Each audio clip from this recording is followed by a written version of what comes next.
seem to understand how you do this to me. You've been running in circles inside my head. Wasn't looking for love, but baby, I found you instead.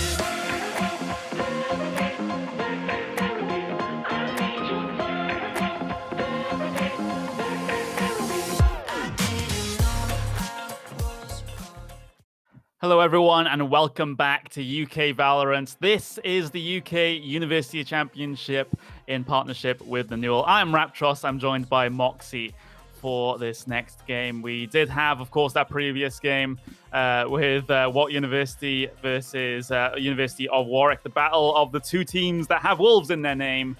And, well, in that situation, it turned out Warwick was certainly the alpha.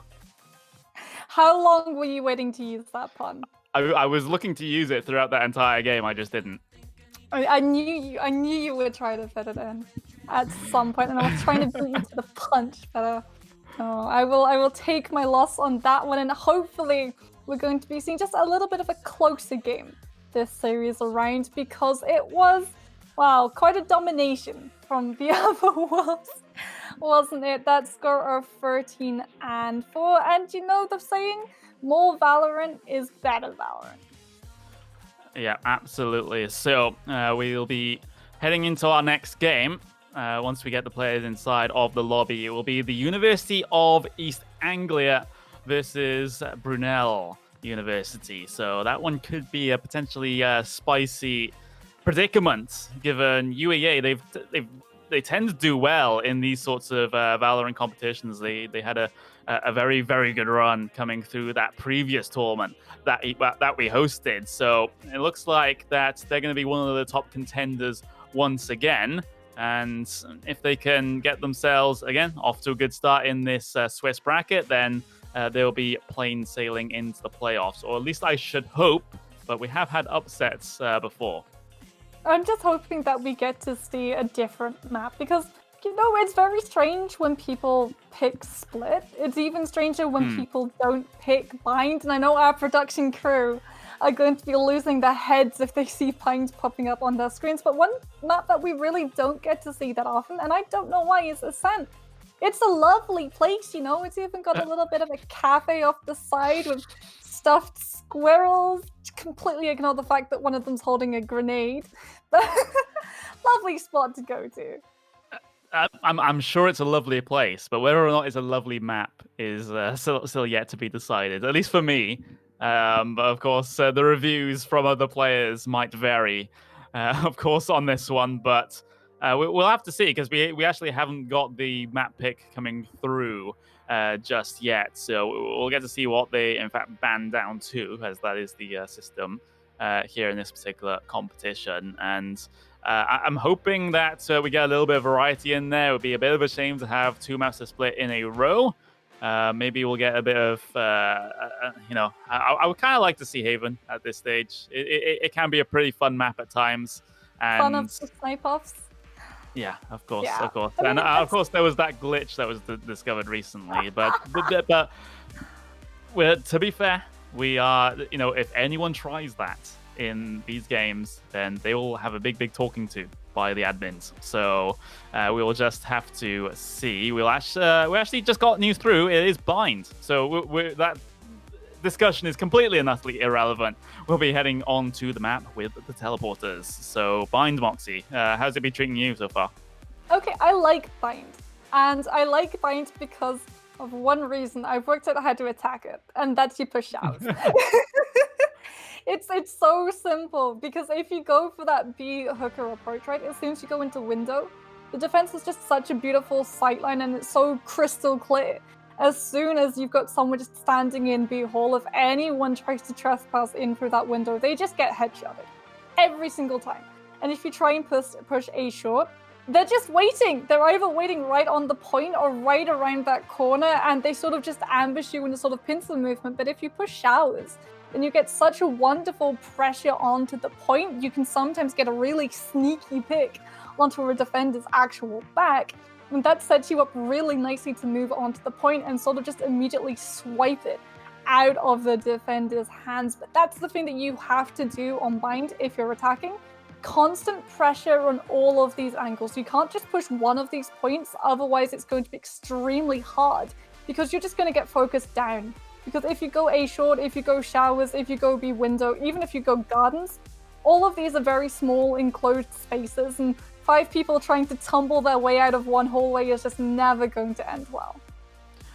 Yeah, and those choke points can be particularly troublesome if you're on the attackers, especially if you have agents on the other side that can do a huge amount of splash damage, like, of course, a raise. Just one perfectly placed paint shell and your day is basically ruined. I mean, it was designed, wasn't it, by a raise bin, I'm sure. All of the developers knew exactly which agents they wanted to favor, and some spaces you really can just see were cookie cutter made specifically for some kits of utility, and satchel packs and bind defenses just goes hand in hand with a whole amount of attacker PTSD.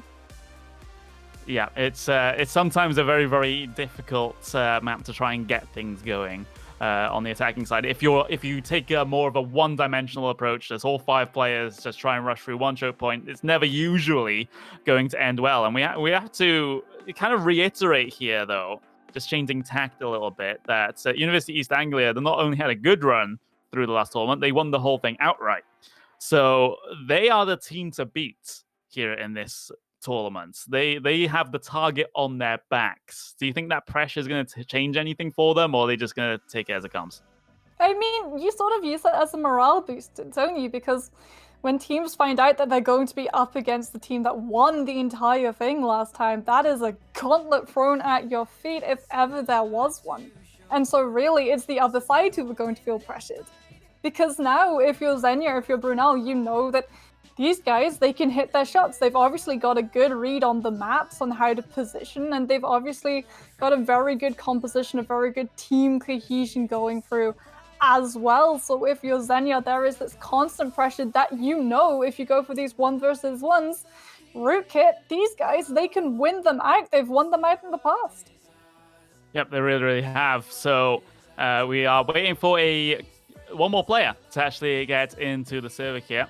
And they're doing the old swapperoo to try and get everyone on the right sides, as you kind of have to do in these Valorant lobbies sometimes.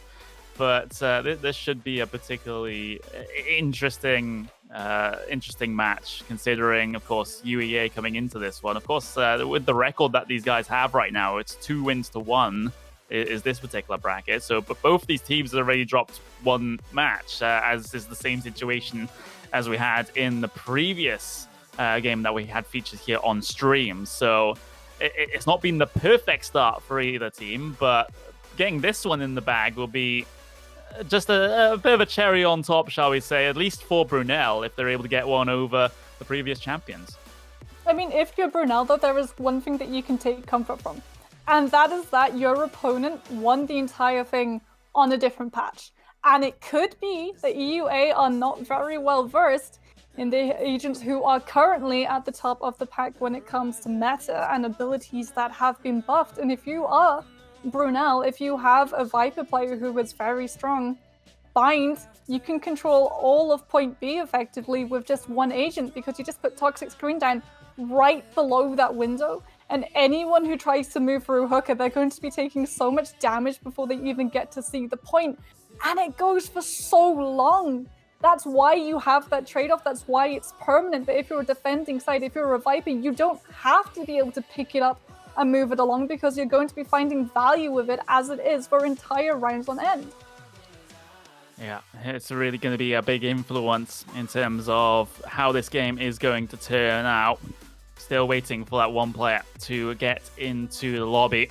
Of course, it's the usual roster, I believe, for the UEA side. So we have Dargon, we have Maximus in there, F22 as well, OT Cookie, of course, as well. I feel like I've said his name on many a cast in this particular sort of structure that we have here in the UK Uni Valorant scene.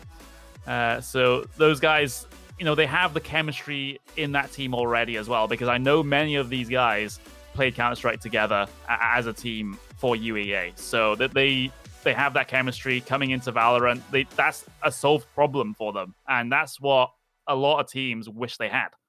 Well, I mean, Brunel are in that same spot though, because these guys, they actually were very active participants in another Valorant series that I got to cast for another organization, the Belong Arena Clashes.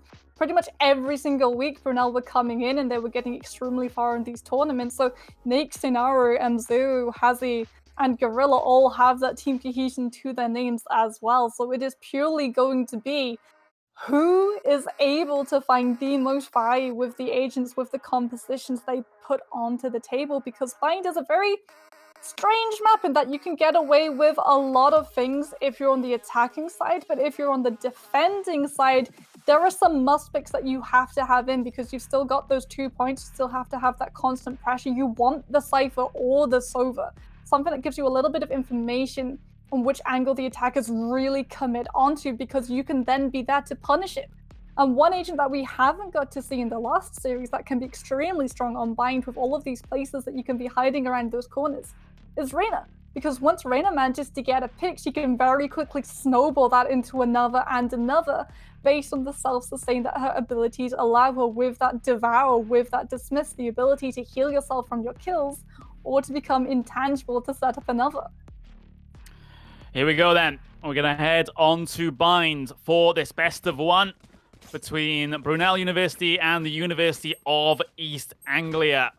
UEA starting themselves off on the attacking side. Brunel on the defensive for the first half of this match. So there we go. Team setting up then. 25 seconds until we are live. We can take a look at the agents that have been picked as well. We got a Phoenix, a Raze, a Brimstone, a Sage, and an Omen for Brunel coming out. And notable lack of a Sage there on that team. So if you're Brunel and you look at the agents that they're bringing through on this defense, it's going to be very feast or famine. They have to be very aggressive. They have to initiate with that Phoenix, with that Omen. But if you're UAE, you can take advantage of that because you've got the Sova, you've got the Jet, you've got that mobility and a lot of information. So just as Brunel try and aggress in, you can already see them coming and move out of the way. Slight correction. Both teams do have sages here. I'm just completely and utterly blind. So ignore me. University East Anglia, though, stacked up outside of the B site. They'll take the teleporter back to A. They're hedging their bets on their early presence being shown, forcing a rotation from the A site. And well, do Brunel have the read on this is the big question. Has he trying to push through on the Phoenix? Gets taken out by Alifak here. Brimstone smokes down on towards the A bomb site for East Anglia as they get a good couple of frags onto F22, and they find the lion's share of the kills here. And now it is just one player left remaining for the defensive side of Brunel, and he isn't long for this server either. So UEA able to get themselves the first pistol round on the board. A little bit of innovation there in the pistol rounds, showing big presence towards B, instantly taking the teleporter. And if you're Brunel University, you've got the advantage when the fight begins, but as soon as it becomes that sustained fight, that's when things start to crumble for this team, because you've got that Phoenix, so you have to get that early frag. He's a duelist. He needs to have that one-on-one going through, but when it's everybody clustered around a space, your kit is extremely limited, because your flash, it can be very good at setting up picks, but it affects your entire team. Yeah, it really does, and look at that. Good couple of frags from East Anglia. Wow, all of them almost come through at once, and all of a sudden it is just that Raze left alive on the side of Brunel. So, I mean, it was big eco rounds coming into that, so we're not expecting to get all that much done.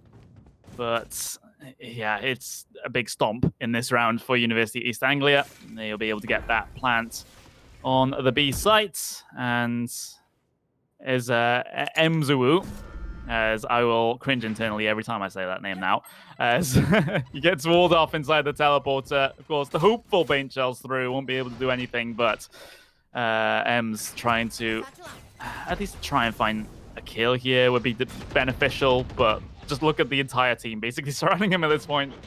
He can't just go through the doors.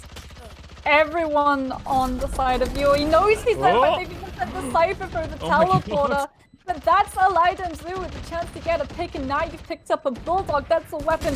If he survives, you can take through to the next round. But oh, Mzu with the weapon swap up, the upgrade gives him a little bit of confidence, which is perhaps slightly misplaced. Yeah, but I mean, I would sort of hedge my bets and just staying in the teleporter and trying to survive at that point. You know, you You can't have a would've taken bulldog the trying to bulldog for be, it. taken into the You next would have round. had a little bit of ease on the gun economy. The pockets wouldn't be hurting quite as much as they are now. UAE doing a very good job at punishing Brunel, who have to be so aggressive with their defenses.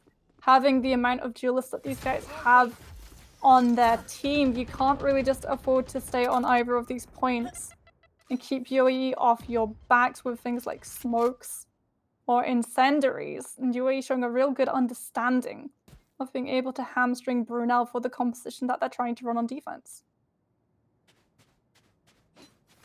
Let's have a look then. As looks like East Anglia, UEA, just slowing things down a little bit. They've been basically given free control of mid here. Free hookah control as well as they get established towards their window side of the B site. Rotation comes through though for Brunel. Gets smoked off in that situation though. The location will be revealed of that raise, and it allows F22 to try and get the spray through. The flash through from Hazy though does not result in any frags to his name. It just gets himself removed from the server. Gorilla here on the Sage, trying to hold down these tunnels towards Elbow, and actually wins out one fight before going down to the Sova. To the Sova. So there we go. Zenyar picks up a kill of his own. So Brunel is still in this. This round is still within a realm of possibility for them. Zenyar, as long as he can get this frag towards long. Oh, I mean, the attempted hopeful spray transfer, hoping someone was running into his bullets. Probably not the best of plans, but UEA able to get 3 on the board now. And unfortunately for Brunel, they can be extremely favored in defense on Bind, but you have to have the weapons behind you. Because you can't take advantage of all these sightlines you were gifted. A Heaven, B back, if you don't have the economy to afford a Marshal or an Operator. And so what you're finding is University of East Anglia are just rushing onto the side of Brunel and not allowing them the setup to have the luxury of time of these sightlines where they've got the advantage in that long-range fight. Here we go, fast towards short A then for East Anglia in this particular round. Brunel, can they hold with the weaker weaponry that they have? Sheriff in hand here for this Omen, trying to tap away, takes out one. That is the Sova gone. The Sage is there to be able to trade out. OT Cookie has his teammates back, and the rest of his teammates also have a couple of frags. So now it is just the Phoenix left on Brunel. On the Brunel side, his position is known. You can see the pings coming through from UEA, and Dargon is there to be able to clean up. So this is a pretty convincing first couple of rounds here for University of East Anglia. They haven't really put a foot wrong at all, and this is probably one of the strongest starts that you'll get to see. I mean, it's a bleak situation for Brunel as well, because I think Bind is one of those maps where gun economy matters the most, apart from perhaps Haven, where you need to have the control of C-Long with a sniper as soon as possible. But like I said, University of East Anglia, they've got the power of weapons. They can just split push on all of these slight angles. If you go towards B, you have Hooker and Garden. If you go towards A, you've got that short, you've got that Showers. And Brunel University can't really do much in the way to stop you because they can't afford the Operator, they can't afford the Marshal, which forces you to play around those sightlines rather than just bum rushing your way through. They make short work of the Sage Wall, but the slow orb coming through will kind of stunt their progress in terms of securing hookah control, as Brunel haven't really committed any forces at all towards that mid position, and they're just happy to give the position away to UEA. But you have to have such confidence in your actual site hold itself if you're going to do that. The paint shells, if well placed here, could be a big issue. The orbital strike coming through. Spike carrier has been killed, so that's the first casualty going the way of UEA. There's a response though as Dargon takes out one. Alifak with another. Hazy somehow able to pick up one before he goes down himself. So now there's a fight being put up by Brunel University. 2 versus 2 now. Zenyar, Maximus with the fade of the smoke, catches the Omen out. And now it is Ems on this raise to try and find the first round for Brunel University. He might be able to tease an angle out of that Cypher cage, but Maximus has eyes on him, potentially. if he's on that camera at the right time, a hopeful dart through to trying to reveal the position. And Maximus, he's almost like he knows. He sees the gun barrel point out just before Ems peaks, and that's an easy kill for the Cypher. There's just nothing on the side of Brunel that can really pressure UAE out of just rushing onto these points and getting the spike down. And as soon as spike goes down, UAE are so good at making sure they've got all of the sides of the point absolutely covered, so Brunel can't go for that split take. They can't try to set everyone up all around and then converge, because UAE will just cut them down in these 1v1s. But if you're Brunel, you've got all of your ultimates covered in, which means you've got a lot of aggression, and you've got the Eraser, that res available for Gorilla. So what I would love to see is that Cypher that Phoenix try to pop that run it back, but he's going to be waiting just a little bit longer. Yeah, Dargon really finding a good couple of kills there. And there's not much that Brunel can really do in this situation. They just have sheriffs in hand, and unless you're clinical with the headshots with that pistol, then you're really going to find nothing. And once again, B-site plants. Oh, okay, able to find one. So that's OT Cookie down, and that's a rifle given over as well. Maximus is here to try and stabilize the ship. As far as UEA are concerned, a quick 3K at the end of the round, and Brunel is still yet to get off the mark. This is really dangerous for Brunel. They've had to eco push on so many of these rounds, and they still don't have a single point to their name. Their composition is based around attacking. They've got so many agents that are really good at securing those early frags. They're really struggling on this defense because it needs to have a split attack coming out of UAE for them to take advantage of it. And UAE are doing just such a beautiful job of moving together as a cohesive unit that Brunel just do not get the chance to try and separate the team and take advantage of the confusion, which is when the Omen and the Phoenix really come into their shine. Zenyar looking to try and push through showers, but the Jet is there trying to hold things down. He looks like he has a bit of an explore towards mid early on and then just decides to back away from things. He gets to run it back up though, takes the teleporter and tries to find this Jet that had been spotted out early on in the round, but the run it back just runs out before he rounds the corner and finds the Jet hiding in that corner. But OT Cookie opens up the round for the UEA side, and he'll continue to push in further, and Alifak is there to be able to try and, again, another frag, another bit of momentum for the UEA sides, and it looks like Brunel just can't get anything done. They're not winning any of these aim duels at all, and it looks like it's going to be a 0-7 scoreline at the end of things, unless these two players can really have some magic happen. But Naki's on 8 HP. There's one kill. And it was only a matter of time before he goes into the crosshair of F22. So UEA, they're running away with things now. So Brunel, they need something. They need a positive sign, and they need it quickly. And I mean, an even more negative for this team is that they invested 3 ultimates in that round of the 5 that they had available. And they were absolutely squandered. They weren't able to find much of anything with them. And if you're UAE, you kept a hold of pretty much all of yours, and you're going to be coming into this round with 4 to your name. And a lot of these you can use to immediately hit an ignition on each of those fights. Hunter's Fury and Bladestorm coming out from that Jet can really push Brunel to a horrible place in this defense. I mean, at least UAA have been able to get the trade there. The Brimstone is down low as well, but OT Cookie wins out the gunfight with the opposite Sage. There's the Cypher ult coming through as well, which will reveal all of the defenders' positions. Shows that they're towards defender spawn, so they don't have to worry about any of the angles on the A side. So it's a clean plant for the UAA sides. And Ems tried to, again, win this fight, but OT Cookie is just too damn quick, and the spray's not quite there from the Omen either. OT Cookie, he's pretty decent in the aim department, and he's certainly showing it now. Yeah, so Brunel University, they just don't have anything that allows them an anchor on this defense. They've got a Sage, they've got these walls, but UAE just do such a good job of bypassing the shorts and just moving straight on to the point. If you're Brunel, you need to start investing that Sage wall early in these rounds just to buy yourself the times that when you see UAE coming, you slow them down just long enough to get a little bit more help. Here comes a little bit of aggro, though, from Brunel on the pistols. Deciding to commit with this push down mid. Here comes the showstopper from Ems. Doesn't quite connect for a kill anyway.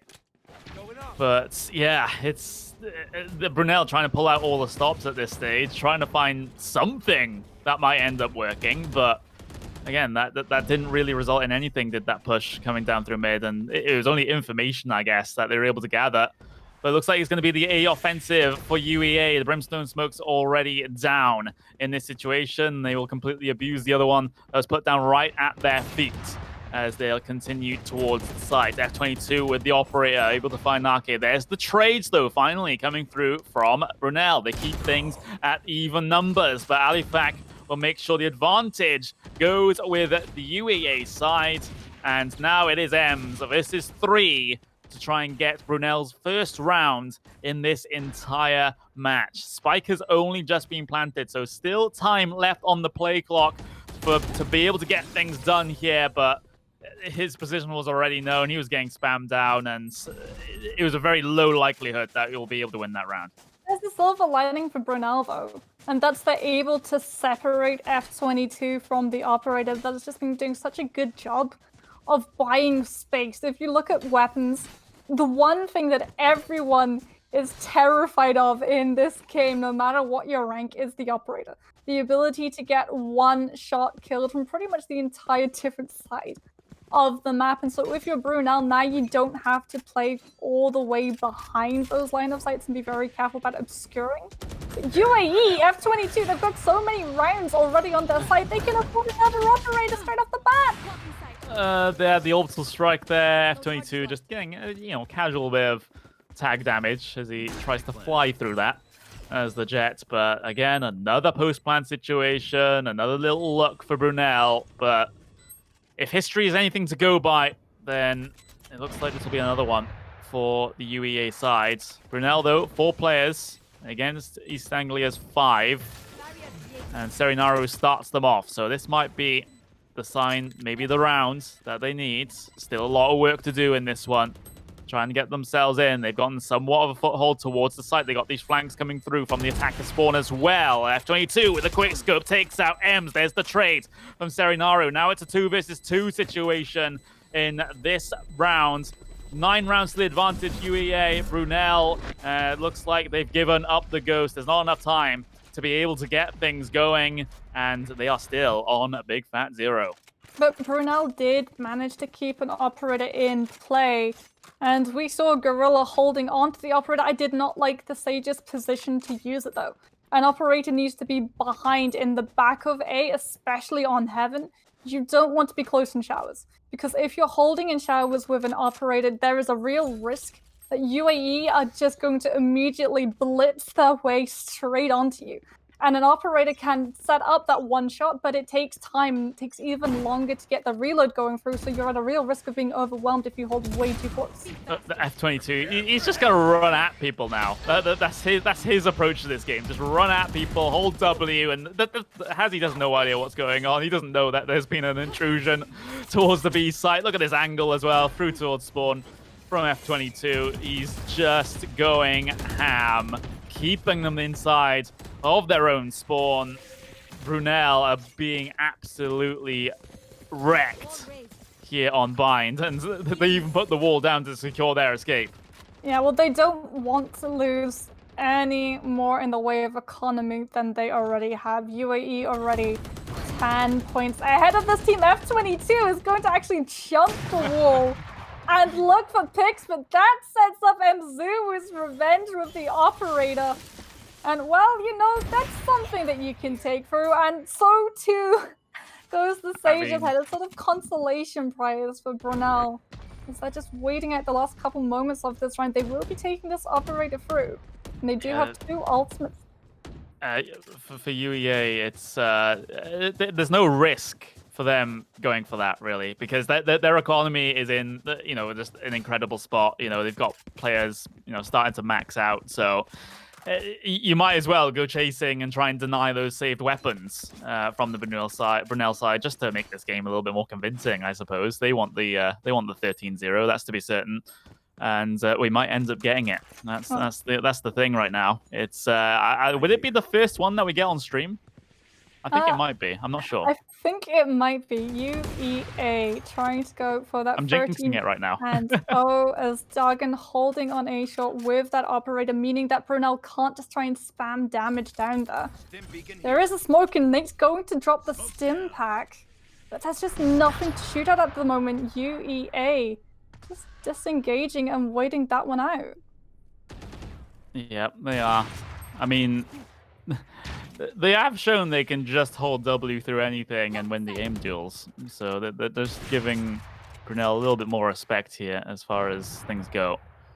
And Ems with the cross. This is in showers.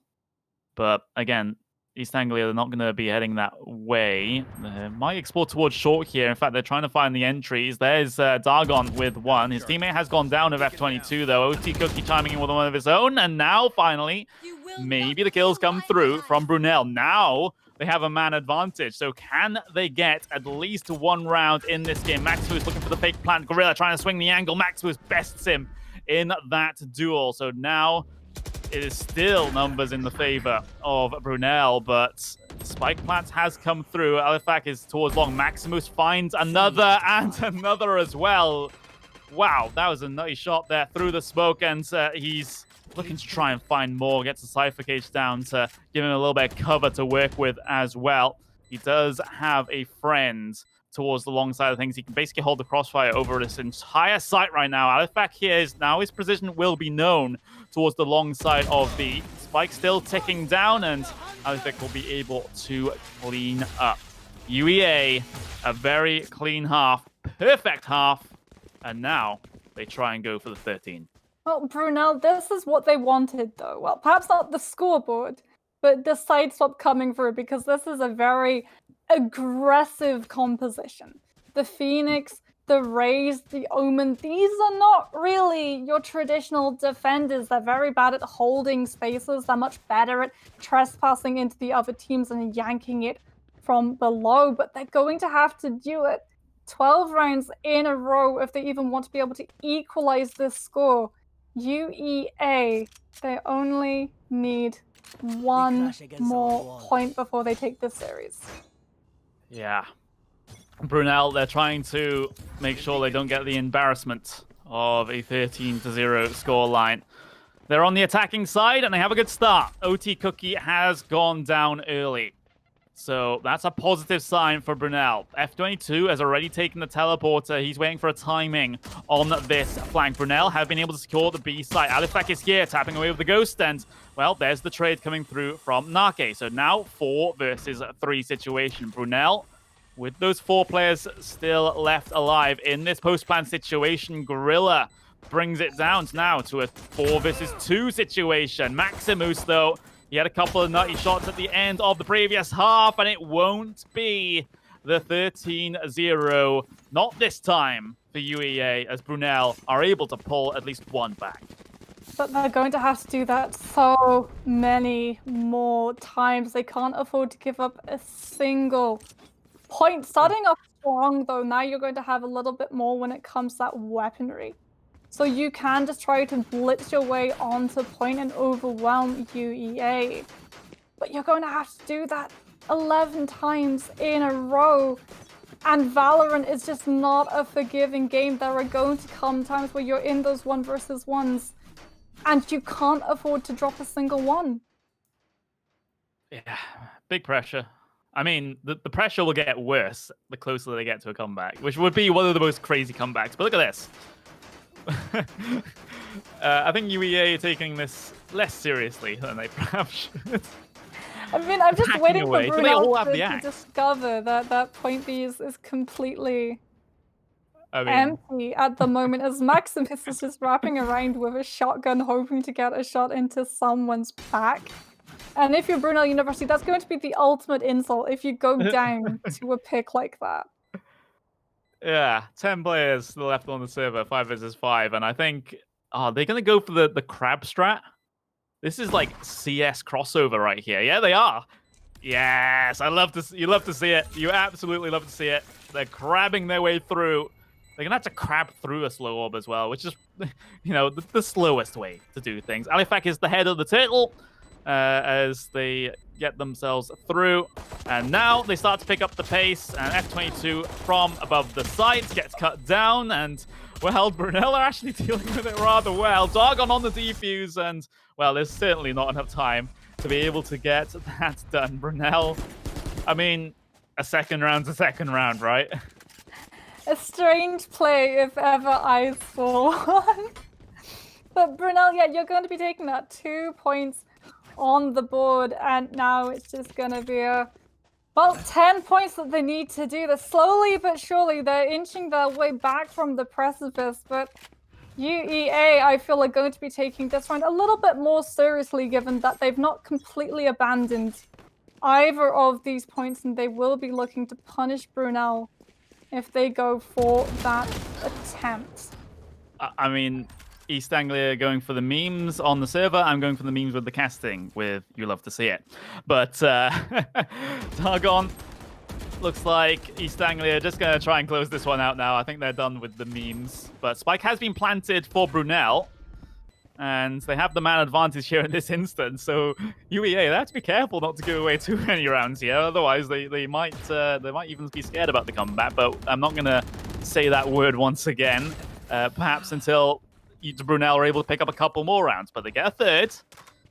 When do we start talking about this as a remote possibility? When it gets above the 5 marks, because you do have 3 ultimates.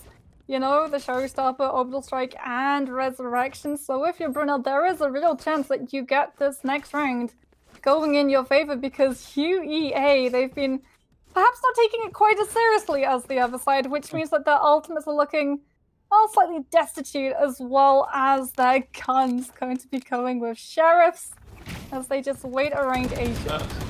Oh, Maximus. Well, frag to his name, so is OT Cookie, but Brunel have been able to win out the gunfights there, and they get the res through as well.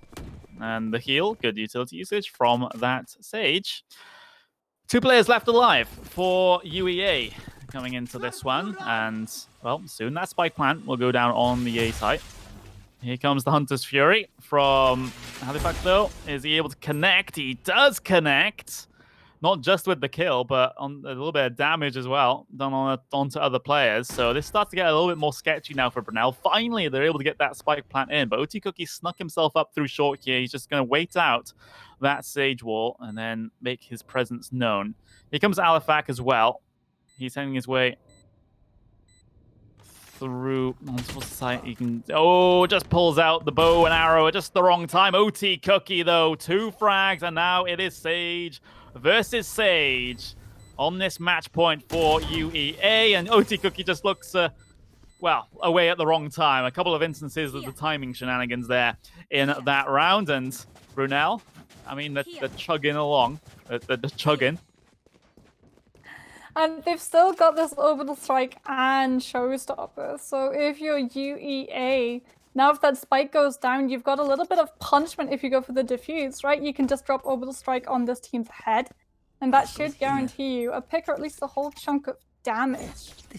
Seem to be taking this a little bit more seriously this time around. Slowly but surely, they're just inching their way back to actually playing on this defense as the rounds go through.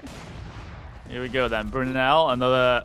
Well, they're going to push the extremities of the map, it seems, as they had a simultaneous push through short as they had tried to take control of mid and hookah, as that Cypher Cage has been activated towards the window. Alifak here on the sniper, so is F22 here lying in wait. Maximus as well, the Cypher ult. Now all the locations will be revealed, and it looks like the story will end, and it'll end with UEA going up 13-4 against Brunel.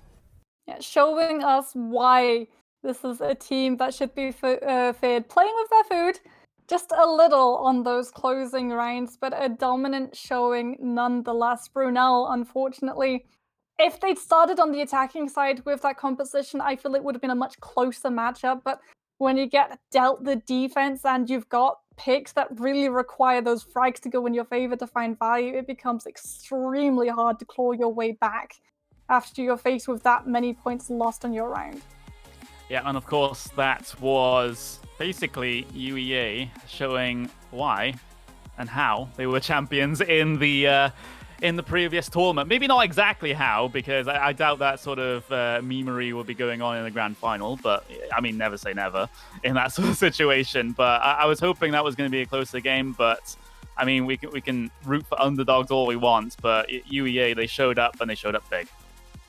And I mean, we got to see, well, at least those of us who aren't from the CSGO background got to see a couple of CSGO strategies like the crab walk, which is, I think, going to be in my nightmares tonight. It's 5 people very slowly crouching and moving their way closer and closer aggressively towards me. It's not a particular fun thing to experience. And then there's a certain song with the crab rave going on in the background. That's the stuff of nightmares right there.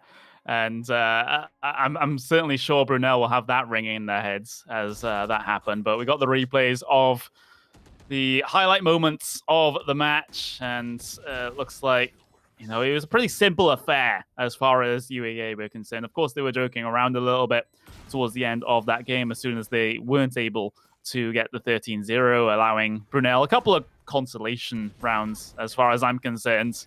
Nake trying to show up in this game, but it seemed like no one from Brunel were able to cope with the utter aggression that UEA were able to throw at them. You could just see F22 just entering almost every single time. Dargon was there, just fragging out as well. So Maximus holding down sites on the defense as well. It's just, it all came together, and their chemistry definitely showed.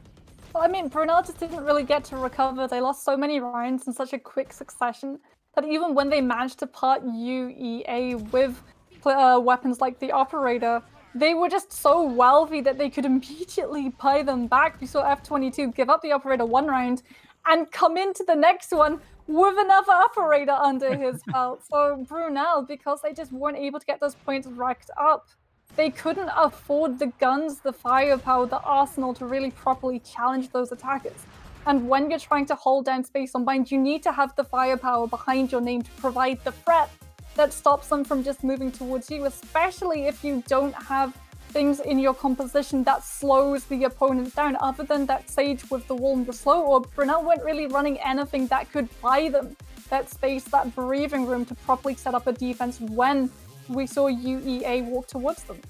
Yeah, and the thing is with UEA, all of them on their day can be top of the scoreboard in terms of the kills. Like, you could say that for every single one of those 5 players. Maximus, I mean, he just so happened to be top in this particular game, but we've seen OT Cookie come alive in previous series. F22, you saw what he could do with the entries on that jet. Dargon needs no other introduction, and Alfie as well on that characteristic Sova. He's just, every single one of those players can really show up on a good day, and it's a scary prospect for the rest of the teams in this championship because, if they're in this sort of form, of course they did drop one match earlier on in the Swiss bracket, which is kind of surprising to me, but I mean, life's full of surprises. But for those sort of middle ground teams, that's the sort of level where you have to aspire to be now. Yeah, and I really do think that the team that they're going to run up next is going to be quite fearful, but there are a couple of things that you can put in their way. The fact that they've dropped one series does show that they can bleed. There are cracks in this team's armor. There just were more cracks in Brunel's today, unfortunately, and that's going to be a pretty short round of Valorant for both of these series. Yeah, it was a pretty short day. 2 blowout games, all things considered. We can be honest here. But join us next time then, as we will continue on in the Swiss bracket next week here in this particular competition. We do have a couple more weeks of Swiss bracket to go, because we are on week 2 of the Swiss bracket, and we actually have 5 to try and decide our playoff brackets. And then week 6 to 8 will go into a top 8 single elimination bracket, all of which are best of 3 all the way through until the grand finals. But from myself, Raptros, from Moxie as well, that's going to be us signing off. We'll see you guys whenever we get to see you.